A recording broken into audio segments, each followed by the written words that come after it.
জয় ঠাকুর। শ্রী শ্রী রামকৃষ্ণ পুঁথি পঞ্চম খণ্ডের অন্তর্গত সুরেন্দ্রের গৃহে অম্বিকা পূজা ও প্রভুর অলক্ষ্যে আবির্ভাব এবং ডাক্তারের সঙ্গে বিবিধ তত্ত্ব আলাপ, এই অধ্যায় থেকে আমাদের পাঠ চলছে। আজ পাঠ করব পৃষ্ঠা সংখ্যা 592 এর অর্ধেক অংশ থেকে 593 এর কিছু অংশ পর্যন্ত। আজ আমরা পাঠ করব ডাক্তার মহেন্দ্রনাথ সরকারের সঙ্গে শ্রী প্রভুর বিবিধ তত্ত্ব আলাপ। গতদিনের পাঠে আমরা দেখেছিলাম ঠাকুর সংসারীদের জন্য বেশ কিছু উপদেশ বাণী দিয়েছেন। সেখানে বলেছেন সংসারীদের সংসারে থাকতে হবে পাকাল মাছের মতো হয়ে। পাকাল মাছ নিয়তই জলে পাক কাদার মধ্যে বসবাস করে, কিন্তু তার গায়ে এতটুকু এক ফোঁটাও পাক লেগে থাকে না।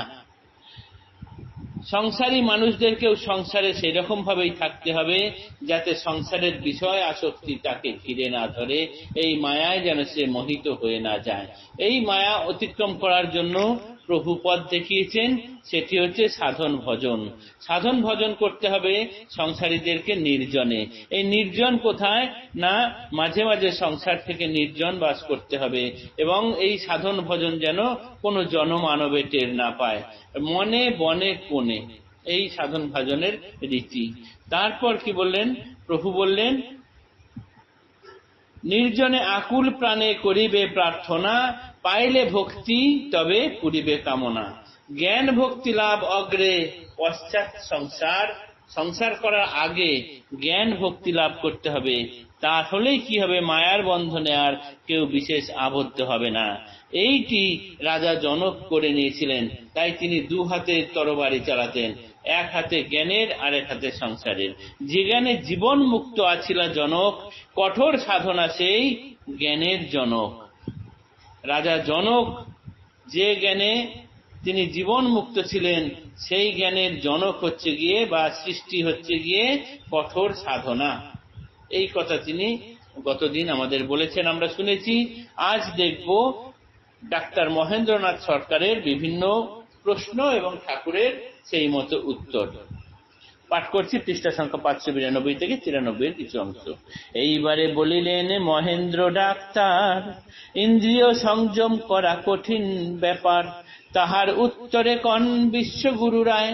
যদি কেহ ঈশ্বরের কৃপা কণা পায়, কিংবা যদি পায় কেহ দর্শন তাঁর, অথবা সাক্ষাৎকার যদ্যপি আত্মার, তখন এ ষড়রিপু মৃতের মতন, বিষহীন বীর্যহীন যেন ভুজঙ্গম। বুদ্ধিহারা বৈজ্ঞানিক ডাক্তার এখানে, শ্রীপ্রভু দেবের ভক্তি তথ্যেরও বাখানে। ডাক্তারের জ্ঞান অগ্রে ইন্দ্রিয় সংযম, পশ্চাতে সাধনে হয় ঈশ্বর দর্শন। সেই হেতু বলিলেন প্রভু পরমেশে, ঈশ্বর কি লভ্য হন বিনা রিপু বসে। তবে বুঝাইতে প্রভু বৈজ্ঞানিকে কন, তুমি যাহা করিতেছ স্বতন্ত্র রকম, ইহাকে বিচার পথ জ্ঞান পথ বলে। জ্ঞান মার্গী যারা তারা এই মতে চলে, তারা কহে চিত্ত শুদ্ধি অগ্রে দরকার, পশ্চাতে সাধন হয় জ্ঞানের সঞ্চার। এদিকে সহজে পুনঃ সেই বস্তু মিলে, ভক্তি যদি হয় তার চরণ কমলে। ডাক্তার সরকার ঠাকুরকে বললেন, এইসব কথা শুনলেন ইতিপূর্বে, শুনে তারপর বললেন যে সংসারীর পক্ষে বা মানুষের পক্ষে ইন্দ্রিয় সংযম করা খুব কঠিন ব্যাপার। তার উত্তরে ঠাকুর বললেন, যদি কেউ ঈশ্বরের কৃপা কণা পায় বা তার দর্শন করে, তার বা আত্মার সাক্ষাৎকার লাভ করে, তখন এই ষড়রিপুকে মৃতের মতো মনে হয়। তখন যেন সে বিষহীন ভুজঙ্গম, বীর্যহীন ভুজঙ্গমের মতো মনে হয়।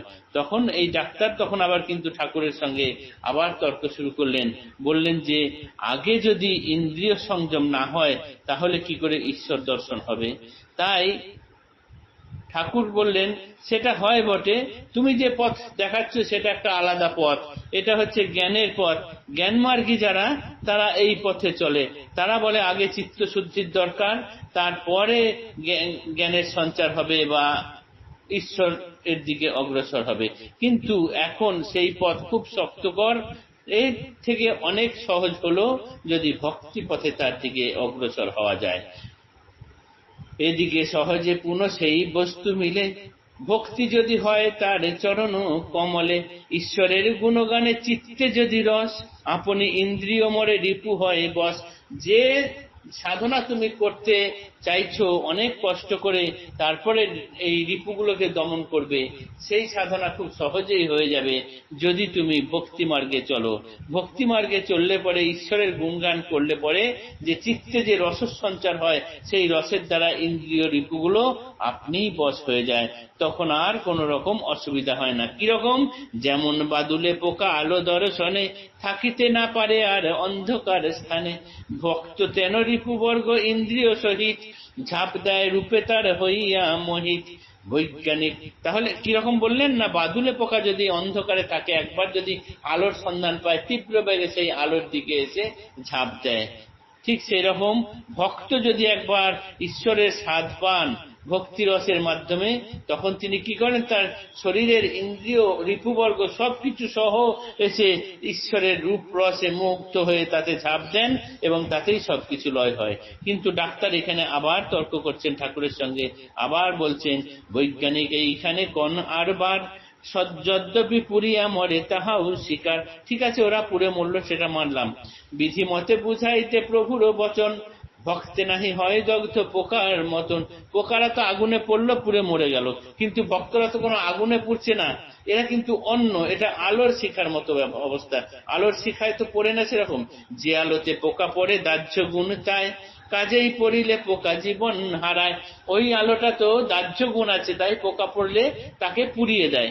কিন্তু ভক্তগণ যাতে আছে, সেটা তো সেই আলো তো মনির আলো, জ্ঞানের আলো, এই আলোতে তো পড়ার কথা নয়। ভক্তগণ যাহে পড়ে সে আলো মনির, আগুনের সঙ্গে ইহা ভিন্ন প্রকৃতির। ঈশ্বরে মনির রূপ সমুজ্জ্বল তর, তথাপিহ সুশীতল সুখে শান্তি করো। জ্ঞান মার্গী আশ্রয়ে কিংবা বিচারের বলে, সত্য ঈশ্বরের লাভ দর্শন মিলে। তাহলে এইখানে পুথিকার এই ডাক্তার এই কথাই বললেন যে জ্ঞান মার্গীরা যে পথে যে আলো দেখে আসে সেটা মনির আলো, এটা ওই আগুনের আলোর সঙ্গে এটা একটু ভিন্ন প্রকৃতির। ঈশ্বরে মনির রূপ সমুজ্জ্বলতর, তথাপিও সুশীতল সুখ শান্তি করো। এই আলোতে, এই আলো হচ্ছে সুশীতল এবং এটা সুখ শান্তি দেয়। জ্ঞান মার্গী আশ্রয়ে কিংবা বিচারের বলে, সত্য ঈশ্বরের লাভ দর্শন মেলে। যারা জ্ঞান মার্গী, যারা বিচার মার্গী, যারা ওই পথে চলে, তারা এইভাবে ঈশ্বর দর্শন করে, এইটি হলো পথ, এই কথা বললেন। কিন্তু এই কলিকালে সে পথ অতিক্রম, দুর্বল জীবের পক্ষে বড়ই বিষম। এটি ঠাকুরের কথা। ঠাকুর বলছেন এই কলিযুগে মানুষের অত শক্তি, অত বল, অত সময়, অত ধৈর্য কোনো কিছুই নেই। তাই কলিতে নারদীয় ভক্তি, ভক্তি এখানে সর্বশ্রেষ্ঠ। ভক্তি পথে খুব সহজে তার কাছে অগ্রসর হওয়া যায়। দুর্বল জীবের পক্ষে বড়ই বিষম, কিন্তু এই কলিকালে সে পথ অতিক্রম। মন নাহি, বুদ্ধি নাহি, নাহি দেহ খানি, ইন্দ্রিয় রিপুর নহি বশীভূত আমি।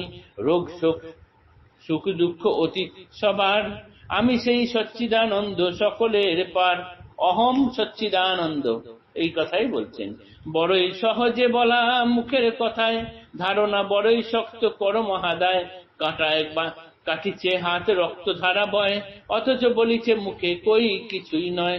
মরে তবু মুখে বলে বেশ আছি হেতা, সাজে কি সরল যদ্যপি কেহ কহে হেন কথা। ঠাকুর এখানে বলছেন এটি এত সহজ কথা নয়। জ্ঞান মার্গীদের বা বিচার মার্গীদের খুব শক্ত কাজ, ওটি অতটা সহজ নয়। কেননা হাত কেটে যেখান দিয়ে রক্তধারা বইছে, সেখানে মুখে বলছে কিছু হচ্ছে না, মরি তবু মুখে বলে বেশ আছি হেতা, সাজে কি যদ্যপি কেহ কন হেন কথা। এই কথাটি ঠাকুর বলছেন যে কেউ যদি মরেও যাচ্ছে তবুও বেশ আছে, এই কথা বলা তো সাজে না। তাই ভক্তি পথে খুব সহজে তার দিকে যাওয়ার পথ, এইটি শ্রেয় পথ। জ্ঞানমার্গীদের পথও আছে বটে, কিন্তু এটি শক্ত। এ কথাই এখানে বিচার্য বিষয় বা ঠাকুর এখানে এটাই বললেন। আজকের পাঠ এইটুকুই রইল, আগামী দিনে পরের অংশ পাঠ করব। জয় ঠাকুর, নমস্কার।